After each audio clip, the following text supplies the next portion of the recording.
Fake Entertainment.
When the night is darkest and I feel weary, I'm not alone, 'cause you are with me.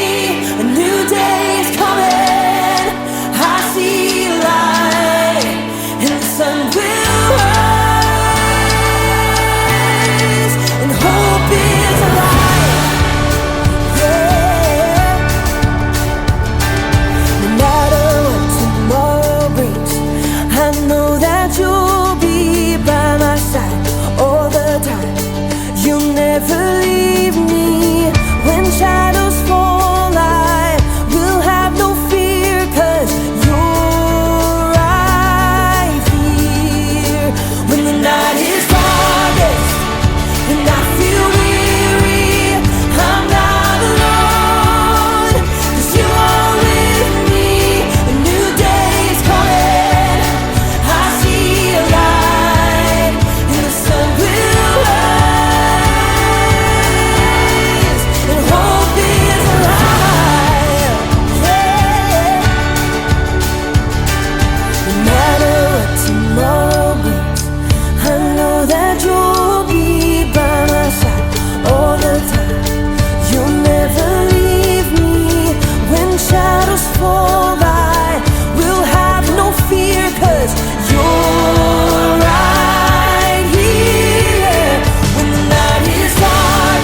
The Bible. It's 66 books of history, stories, letters, and poetry that fit together to form God's one big story.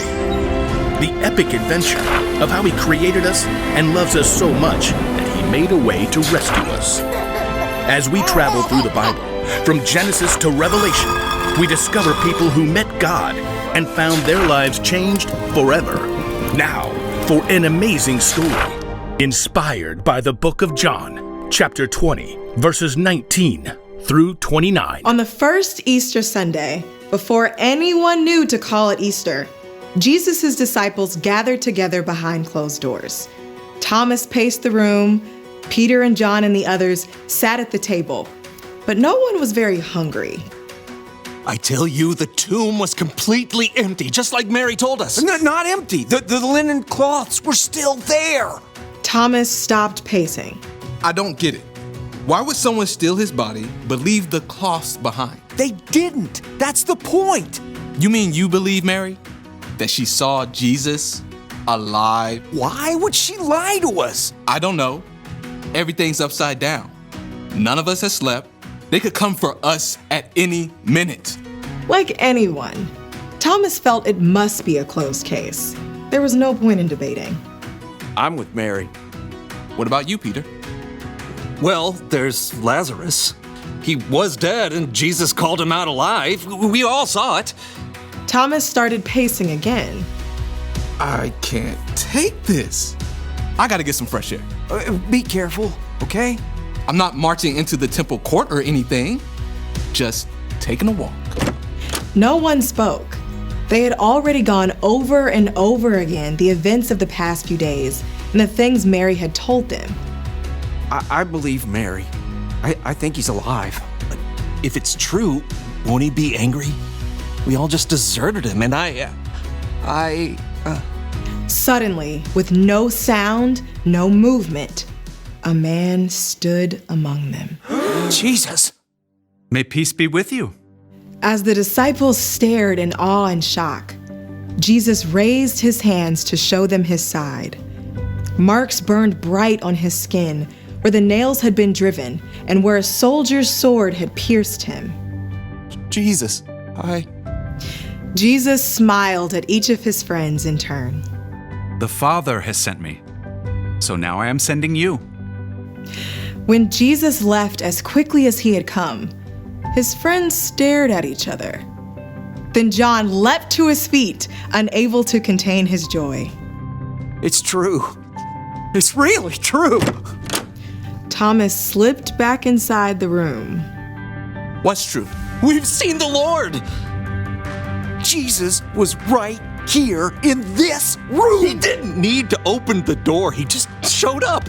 Whoa, hold on. You all saw him? Yeah, we saw him with our own eyes. You guys, it's just wishful thinking. You think all of us made this up? I just can't wrap my mind around it. Not until I see the nail marks in his hands. I must put my finger where the nails were. I must put my hand in his side. Only then will I believe. All week, Thomas refused to waver or listen to the other disciples. Just stop! He died. It was terrible. The following Sunday, the disciples gathered again behind locked doors. This time, though, excitement rippled through the room. Did you hear? Jesus showed up on the road to Emmaus. Well, maybe he'll appear again this week. You guys, enough. But even as Thomas protested, suddenly, someone else stood in the room with them. May peace be with you. Jesus smiled at Thomas and held out his hands. He knew every word that Thomas had spoken to his friends. Put your finger here. See my hands? Reach out your hand and put it into my side. Stop doubting and believe. Thomas felt a deep peace and great joy surging through him. My Lord and my God. Because you have seen me, you have believed. Blessed are those who have not seen me, but still have believed. Thomas was eyewitness to the unbelievable. Jesus was alive. And Jesus didn't shame Thomas for his doubts or questions. Instead, Jesus lovingly answered Thomas and showed that no question is too big for Jesus.